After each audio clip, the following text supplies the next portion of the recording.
자, 이어서 두 번째 강의 시간인데요. 자, 이제 속죄 언약이 무엇인가에 대해 우리가 같이 개념을 잡도록 해볼까요? 음,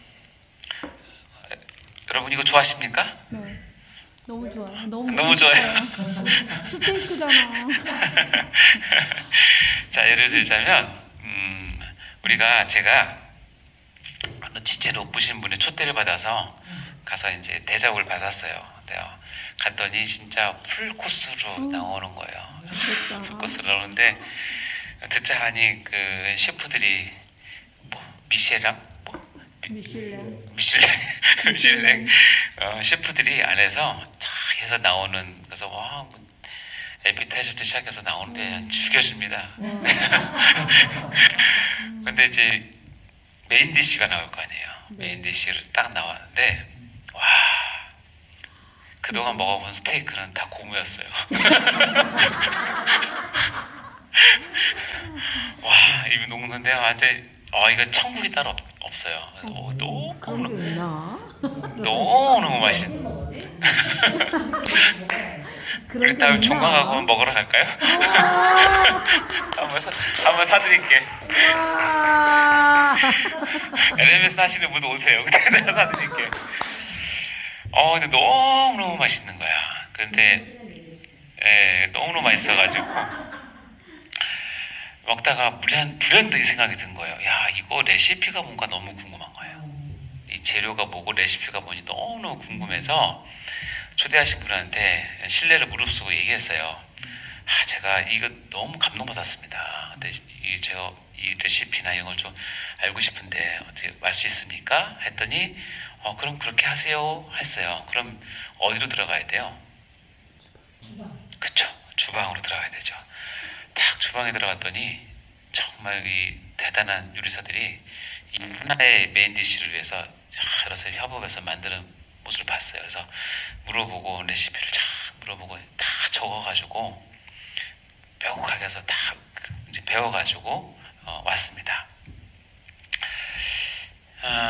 속죄 언약이 뭐냐? 여러분이 구원이라고 하는, 여러분 경험해서 아시겠지만 구원을 제대로 경험하면 진짜 천국의 맛입니다. 환상적입니다. 이건 내 생명과도 바꿀 수 없는 거예요. 그렇죠? 여러분 동의하시죠? 네. 네. 이것을 그것을 먹고 누리고, 야, 진짜 맛있다. 지금까지 구원들은 다 고무였구나. 이렇게 생각하는 거죠. 야, 정말 너무 맛있다.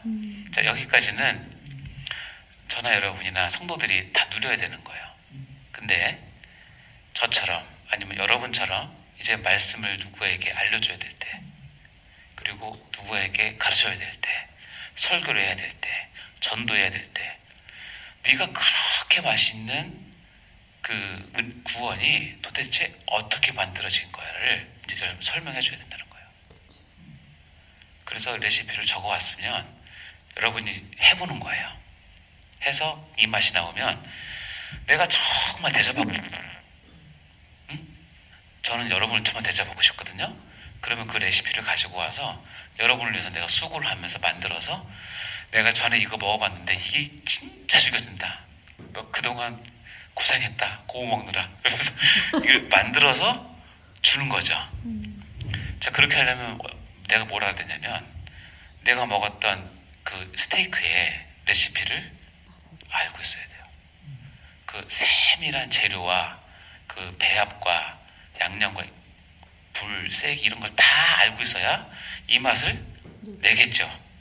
그리고 그것을 줬을 때 내가 전에 느꼈던 그 감동을 이 사람이 먹으면서 감동을 느끼겠죠. 열의 아홉은 먹느라 정신없을 거예요. 근데 어떤 한 사람은 생각한다고요. 이거 어떻게 만들었을까? 나 이거 너 누구한테 주고 싶은데, 내 가족에게 주고 싶은데. 그럼 물어보겠죠, 나한테. 이 레시피가 뭐예요? 여러분이 구원을 누렸고 나눠주고 싶고 하고 싶다면 이 구원이 원래 어떤 레시피였는지 알아야 돼요. 그게 속죄 언약이에요. 그래서 이것은 앞으로 이제 기독론과 구원론을 할 때 기본이 되는 베이스예요. 이것이 이해가 안 되면 기독론과 구원론이 이해가 안 돼요. 이해되셨죠? 네. 자, 이제 속죄 언약은 이제 그렇기 때문에 우리에게 구원이 어떤 과정으로 해서 우리에게 주어졌는지에 대한 레시피를 이제 알려드리는 겁니다. 레시피 대공개를 합니다. 속죄 언약 또는 구속 언약이라고 얘기를 하는데 두 개를 다 쓰긴 하는데 저는 그냥 속죄 언약을 이제 그냥 하나로 쓸게요. 왜냐면 구속 언약도 참 좋은 말인데 이 구속을 자꾸 다른 사람들이 엉뚱하게 생각하니까 속죄 언약을 할게요. 구속 언약 같은 말이에요. 평화의 은원이라고 하고 천상 계약이라고 하는 그 닉네임이 붙어 있어요. 별명이. 이게 스가랴 6장 13장에 보면 그가 여호와의 전을 건축하고 영광도 얻고 그 자리에 앉아서 다스릴 것이요 또 제사장이 자기 자리에 있으리니 이 둘 사이에 평화의 은원이 있으리라 하셨다 하고 이 평화의 은원을 많은 개혁주의 신학자들은 이 구속 언약 즉 속죄 언약을 계약을 맺었다는 것을 우리가 해석을 합니다. 이것은 평화의 은원이고 천상에서 즉 이 땅이 아니라 천상에서 있었던 건데 뭐냐? 속죄 언약은 일단은 모든 언약은 대상이 중요하다고 했는데 속죄 언약은 대상이 두 분이세요. 하나는 누구냐면 성부 하나님이세요. 성부 하나님이 삼위일체 하나님의 대표자가 돼서 성부 하나님이 나오시고 다음에 성자 하나님이 또 다른 대상자인데 성자 하나님은 뭐냐면 하나님의 백성을 대표로 해서 성자 하나님이 나오신 거예요. 이게 가능한 이유는 뭐냐면 성자 하나님은 완벽한 하나님이시다 하지만 완벽한 인간이기 때문에 이것이 가능한 거예요. 성부 하나님과 성자 하나님 사이에 맺어진 계약이 언약이 뭐다? 속죄 언약이다라는 거예요. 이 사이에 맺어진 언약이 속죄 언약. 그래서 천상 언약이라고 천상 계약이라고 얘기합니다. 물어볼까요? 그러면 행위 언약은 대상자가 누구였어요? 하나님과 모든 사람이죠. 모든 인류. 믿든 안 믿든 모든 인류예요. 근데 속죄 언약의 대상은 성부 하나님과 성자 하나님. 성부 하나님은 삼위일체의 대표, 성자 하나님은 하나님 백성을 대표하는 거예요.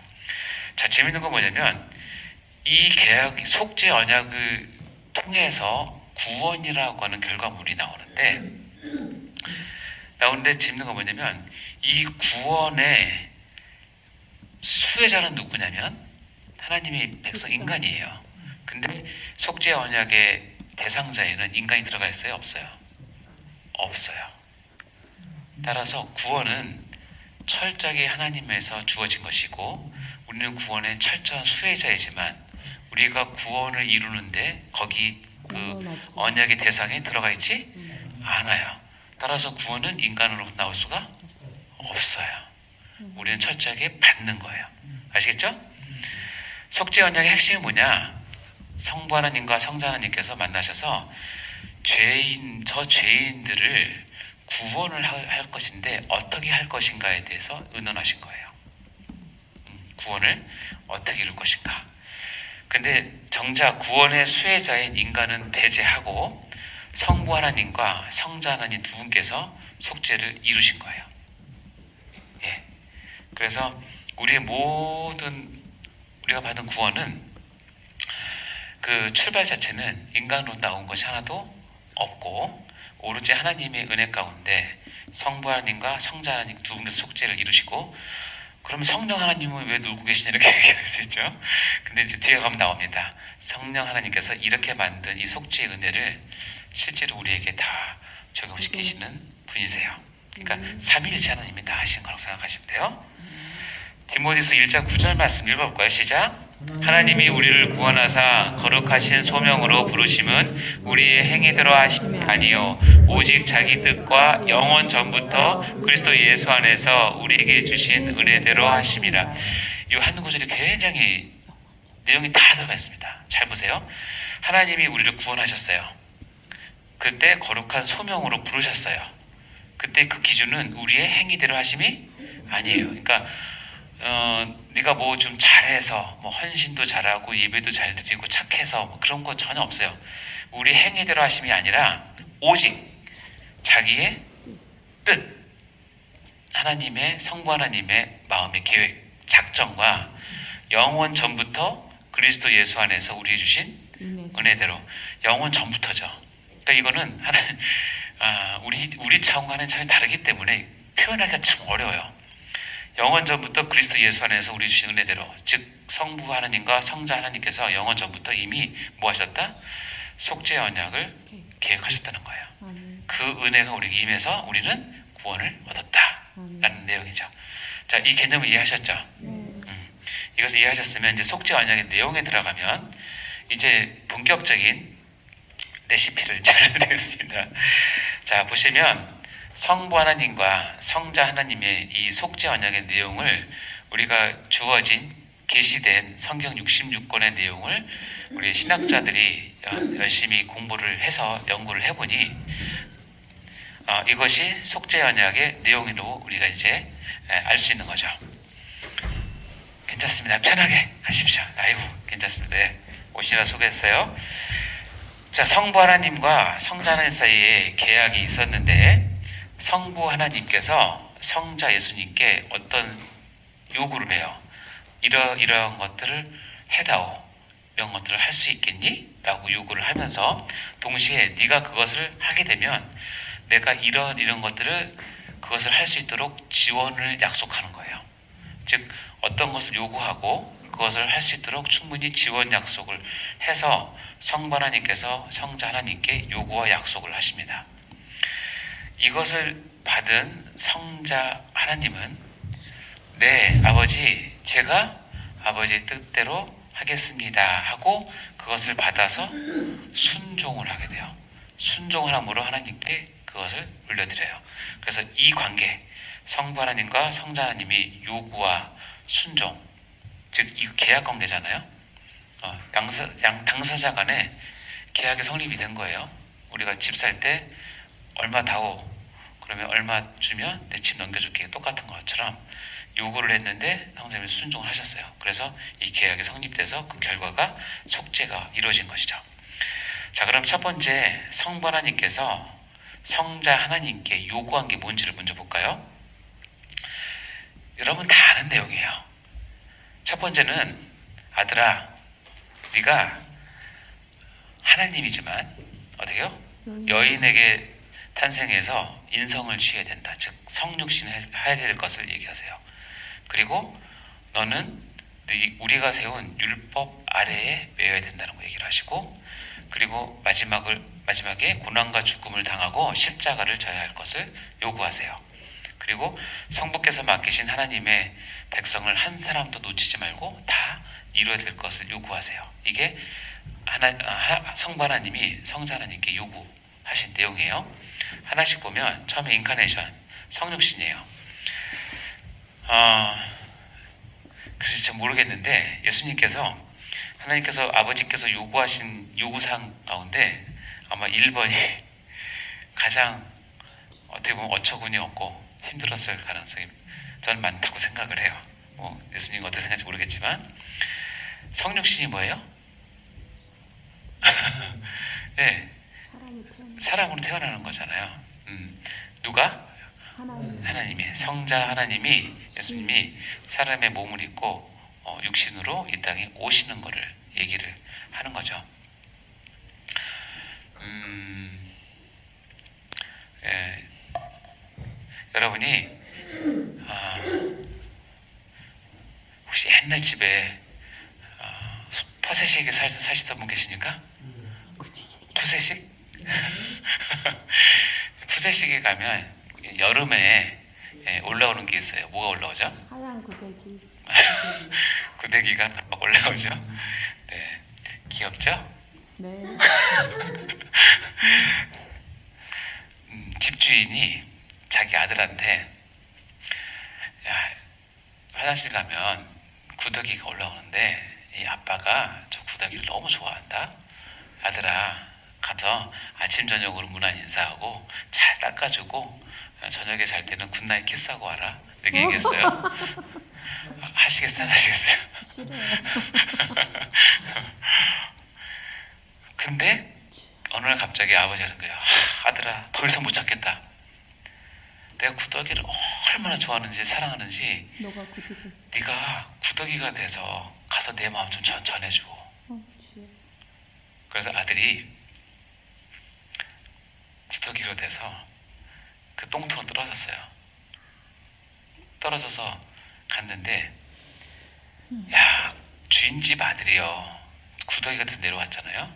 그럼 어떻게 되냐면 모든 구더기들이 다 모여서 우리 주인집 아들이 우리 모습을 갖고 오셨네요 하면서 경배하고 찬양하고 불탈 펴지고 섬기고 해도 마음이 안 풀릴 텐데 이 구더기들이 모여서 상속자. 아이고 너 뭐 어디서 굴러먹은 애냐 뭐 그러면서 뺨을 때리고 침 뱉고 발로 쳐. 구더기는 발이 없네. 괴롭혀요. 그럼 그 마음이 어떻겠어요? 내가 누군데? 이 진짜 짜증났네. 내가 누군지 한번 보여줘? 하고 다시 아들로 가가지고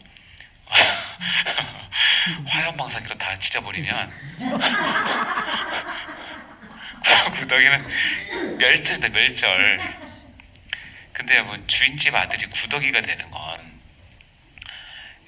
그거는 그럴 수 있다고 쳐요. 왜냐면 인간이 구더기가 되는 건 그럴 수도 없지만 그래도 피조물이 피조물 되는 거니까 그 간격이 엄청난 차이지만 가능하다고 할 수 있지만 하나님이 인간이 되는 건 지금 내 아들이 구더기가 돼서 똥통에 빠지는 것보다 더 심해요.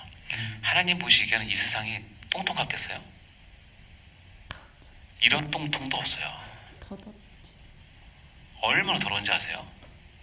하나님 중심을 보시는데 아이고 저 목사 저거 설교는 저렇게 뻔듯하게 해도 속은 그걸 참으시는 하나님인데 이 땅을 보면 똥통? 차라리 똥통이 날지도 몰라요. 역겹진 않지. 근데 거기 보내셨다니까요. 자기 아들을. 근데 아들은 아버지 사랑하신다고 하니까 순종 가셨어요. 갔는데 당신이 하나님 아들이십니까? 제가 섬겨야죠 하고 유대 지도자들이 온 이스라엘이 다 모여서 섬겨도 마음이 시원찮을 판에 알아주기나 합니까? 배척하고 욕하고 회방 놓고 틈나는 대로 괴롭히고 결국에는 십자가 못 박혀 죽게 하잖아요. 그걸 다 참으시는 거예요. 성육신을 제일 첫 번째 요구한 거예요. 근데 예수님께서 우리를 사랑하기 때문이기도 하지만 그건 둘째고요. 첫 번째는 뭐냐면 하나님 자기 아버지가 이것을 원하시는 걸 알아요. 그래서 순종하시는 거예요. 그게 성육신이에요. 근데 우리가 예수님을 닮아서 할 때 예수님께서 때로는 우리한테 야, 내가 성육신 했듯이 너도 좀 하면 안 되냐? 그럴 때가 있을 겁니다. 내가 왜 거기 가야 돼요? 내가 배운 게 얼만데? 내가 가진 게 얼만데? 내 자존심이 전 그런 허락 안 합니다. 하나님도 내 자존심 건드리면 재미없어요? 이렇게 나가는 거죠. 근데 예수님은 그렇게 안 하셨어요. 그게 성육신이에요. 그래서 우리는 이 신학 용어 성육신이라는 말을 너무나 고생하게 듣기도 하지만 너무나 좀 나쁜 말로 주워들어서 감흥이 없는 거예요. 이때 예수님께서 결정을 하시고 실제 내려오셨을 때 주님의 마음은 어떠셨을까? 여러분이 똥통에 빠진 것보다 더하다니까요. 빌립보서 2장 7절 8절 이제 이렇게 나옵니다. 시작. 오히려 자기를 비어 종의 형체를 가지사 사람들과 같이 되셨고 사람의 모양으로 나타나사 자기를 낮추시고 죽기까지 복종하셨으니 곧 십자가에 죽으심이라. 이 구절을 그냥 읽기가 참 두렵고 떨리지 않습니까? 자기를 비워 종의 형체를 가지사 사람과 같이 되셨고 사람의 모양으로 나타나서 자기를 낮추셨어요. 근데 죽기까지 복종하셨고 십자가에 죽으실 때까지 낮추셨다는 거예요. 이걸 요구하셨어요. 아버지가 아들에게. 아들은 오케이 했어요. 실제로 하셨어요. 두 번째 뭘 요구했냐? 자신을 모아둘 것? 율법 아래 둘 것. 율법을 누가 만드셨어요? 율법을 누가 만드셨어요? 하나님 만드셨어. 제가 우리 병원의 원장이에요. 그거 아십니까? 원장이면 내 병원에서 이렇게 해야 되라고 제가 내규를 만들 수 있죠. 그러면 23명의 직원들은 지켜야죠. 안 지킬 수 있는 사람이 있어요. 누구죠? 원장은 안 지켜도 돼요. 왜냐면 내가 만들었으니까. 너희들 절대 지각하면 안 돼. 늦게 오면 안 돼. 그런데 원장이 늦었어. 도덕적으로 뭐라고 할 수 있지만 규칙적으로는 원장이 늦은 거는 직원들이 뭐라고 할 수 있어요, 없어요? 왜냐면 내가 만들었거든, 규칙을. 율법을 누가 만드냐? 하나님 만드셨어요. 하나님은 그것을 안 지키셔도 하나님은 절대 흠이 없으신 분이에요. 근데 율법 아래 두라고 그랬어요. 율법은 얘기했지만 저주와 축복이 있는 하나님 법이에요. 근데 야 아들아, 우리가 만든 율법 알지? 네 알죠. 그 율법을 지금 인간들이 잘못해서 죄를 저지르고 있으니 네가 율법 아래 들어가서 인간의 모습으로 율법을 완전히 지킬 수 있는 본을 보이라는 거예요. 아담에게 시켰는데 아담이 뭐했다? 실패했다는 거예요. 그러니까 네가 어떻게 해라? 회복하라는 거예요. 그래서 율법 아래 가라는 거예요. 이거는 하나님 자존심이 허락하지 않는 걸 수 있어요. 네. 내가 왜 거기를 가죠? 내가 왜 율법을 해야죠? 할 수 있겠죠. 갈라디아서 4장 4절 5절 읽어볼까요? 시작. 때가 참에 하나님이 그 아들을 보내사 여자에게서 나게 하시고 율법 아래 나게 하신 것은 율법 아래 있는 자들을 속량하시고 우리로 아들의 명분을 얻게 하려 하심이라. 여기 보면 율법 아래 나게 하신 이유가 있는데 뭐냐면 율법 아래 있는 자들을 뭐 하려고? 구속하려고 하는 거예요. 우리와 같이 낮아져서 우리가 율법을 지키는 부분, 지킬 때 얼마나 어려운지 힘든지 얼마나 실패했는지를 예수님이 오셔서 그것을 다 하심으로 우리를 체휼하시는 거예요.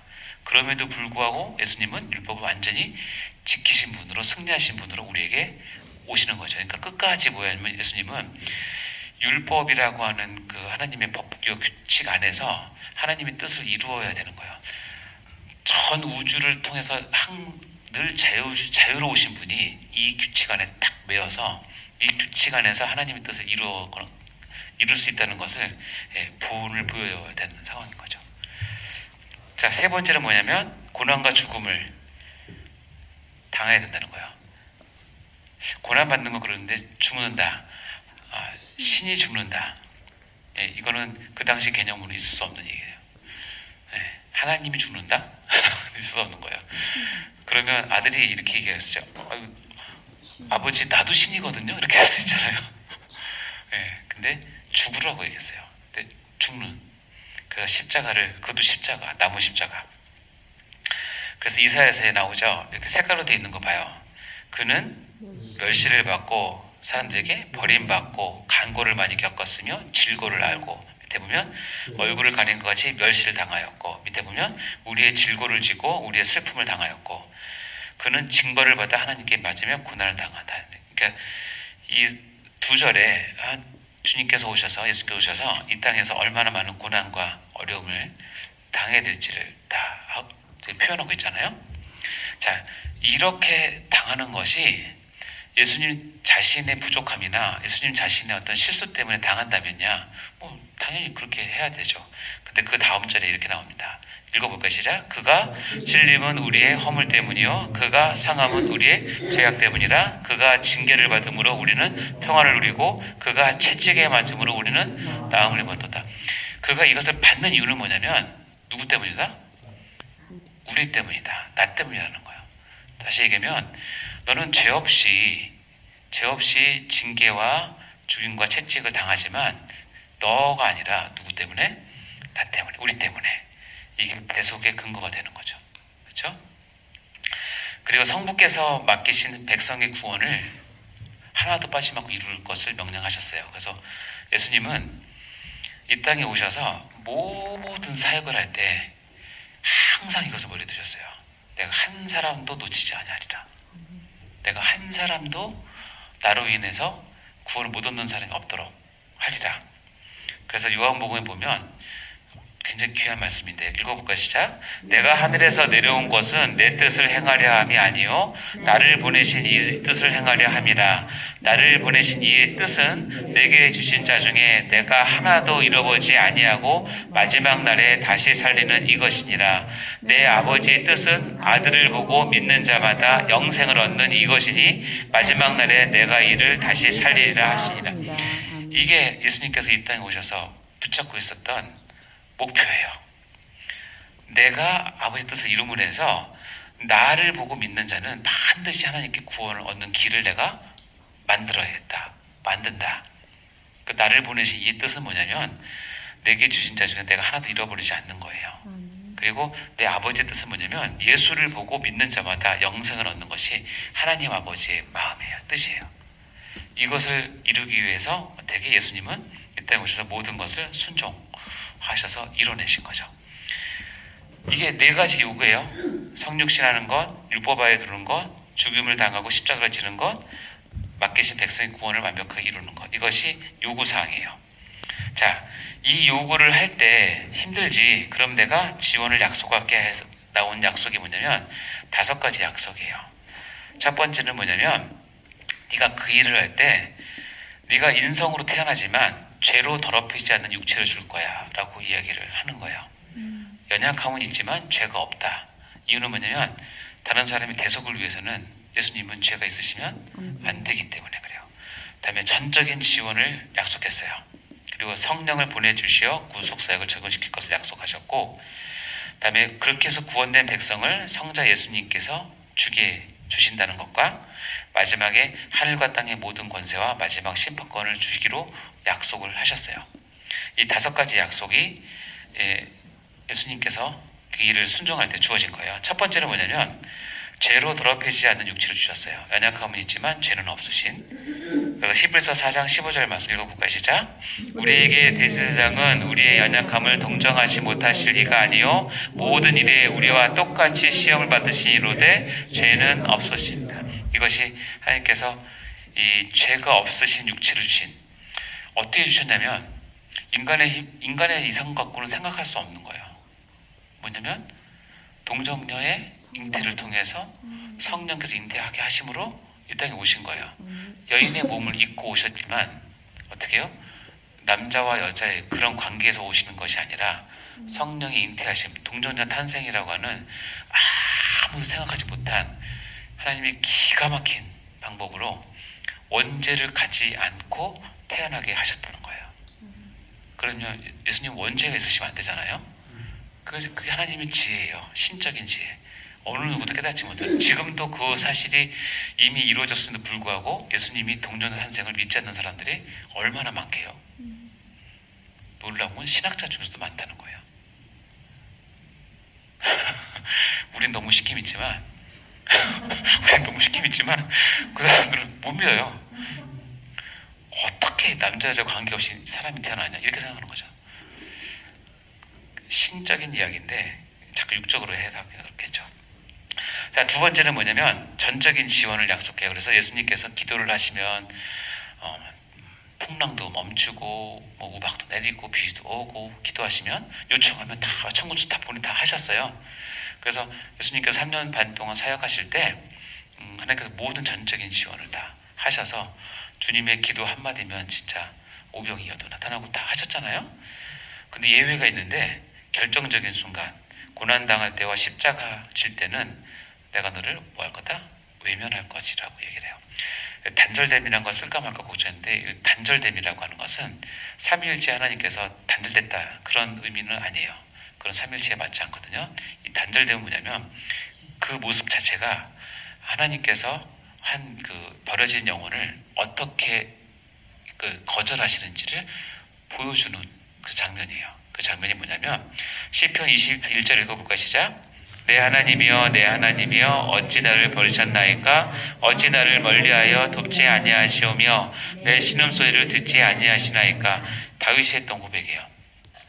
다윗이 저는 다윗이 그렇게 하나님께 쓰임받은 이유는 뭐냐면 다윗의 삶은 하나님 보시기에 그리스도의 삶을 이렇게 예표할 수 있는 삶이 많았던 것 같아요. 그리고 다윗에게는 어떤 탤런트가 있냐면 그 상황을 언어로 시적으로 표현할 수 있는 능력이 있었던 것 같아요. 근데 이게 예수님께서 엘리 엘리 라마 사막다니를 외칠 그 심정과 다윗의 이 심정이 하나님 보시기에는 맞았던 것 같아요. 그러니까 이걸 이렇게 기록을 하면서 하나님의 도움이 끊어졌을 때 인간의 비참함, 그 절망감, 이것을 잘 표현한 거죠. 우리가 이 이야기는 전에 얘기했지만 지옥 가기 바로 직전에 모든 인류가 회개하지 못하는 죄를 안고 있지만 회개가 없는 사람들이 마지막 외칠 것이 뭐냐면 네. 엘리엘리 라마 사박단이라고 얘기했잖아요. 네. 그건 실제적인 단절이지만 예수님께서 우리를 대신해서 이것을 하신 이유는 뭐냐면 성부 하나님과 성자 하나님이 단절됐다는 뜻이 아니라 그분은 삼위일체 하나님 절대 단절될 수 없어요. 그럼에도 불구하고 인성을 갖고 있는 분이 우리의 죄를 지고 하실 때 하나님께서 이 죄값을 진노를 엄청난 진노를 쏟아 부으실 때 가장 무서운 게 뭐냐면 난 더 이상 너 모르겠다는 거거든요. 이것을 선언하실 때 그 예수님의 마음이 우리의 마음을 대변하는 거예요. 대변. 너희들이 이렇게 진노를 받을 수밖에 없다는 거예요. 그러니까 이 얘기 들어가 있어요. 네가 사역을 할 때 하늘에서 모든 천군천사 다 동원해서 너의 사역을 돕겠지만 십자가 질 때는 너 혼자 져야 한다는 거예요. 너 혼자 져야 되고 나 그때 얼굴 가릴 거란 얘기예요. 아버지의 마음은 어떻겠어요? 얼굴 가릴 거야. 왜냐면 내가 죄를 해결하지 못하고 있는 악한 악인들에게는 그렇게 할 거니까. 그게 진노의 최상극이니까 네가 그걸 맛봐야 된다는 거죠. 아들이지만 맛보게 하시는 거예요. 대신, 대속. 그래서 우리가 엘리엘리 라마 사박단이는 여기서만 읽지 하나님 앞에 가서 여러분이 절대 그거 하시면 안 됩니다. 예수님께서 해주셨잖아요. 자, 이제 세 번째는 다음 거 끝나고 하겠습니다.